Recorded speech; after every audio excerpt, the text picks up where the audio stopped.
Hair loss shampoos work చేస్తాయా?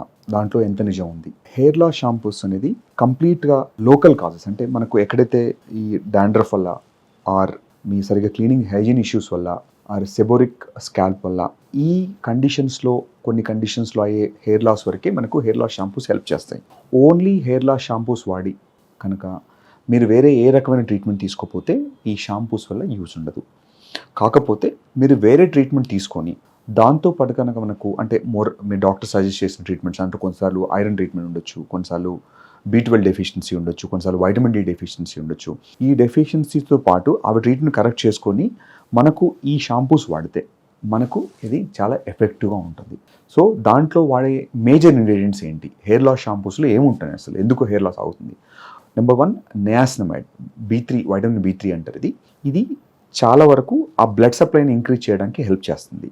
అదొకటి. దాంతోపాటు కెఫీన్ ఉంటుంది. మనకు రెగ్యులర్ మనం ఏదైతే కాఫీ తాగుతామో ఆ కెఫీన్ కూడా it increase the blood supply of the hair.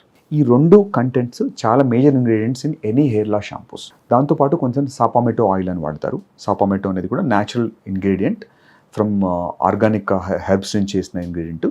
ఇది కూడా మనకు హెయిర్ లాస్ షాంపూస్లో ఫ్రీక్వెంట్గా వాడతారు. సో మనం రెగ్యులర్ ట్రీట్మెంట్ తీసుకొని దాంతోపాటు కనుక మనకు హెయిర్ లాస్ షాంపూస్ వాడితే మనకు ఆల్మోస్ట్ 90 to 95% ఆఫ్ హెయిర్ లాస్ని అరెస్ట్ చేయడానికి ఛాన్స్ ఉంటుంది. కానీ ఓన్లీ హెయిర్ లాస్ షాంపూస్ వాడి మనకు సిస్టమిక్గా అయ్యే హార్మోనల్ కరెక్షన్ కానీ అది చేసుకోకపోతే మనకు పూర్తిగా ఇది హెయిర్ లాస్ ఆగదు. సో ఎప్పుడు తీసుకున్నా మీరు కాంబినేషన్ ట్రీట్మెంట్ తీసుకుంటే మీకు ఈ హెయిర్ లాస్ అనేది ఎఫెక్టివ్గా కంట్రోల్ చేయడానికి ఛాన్స్ ఉంటుంది.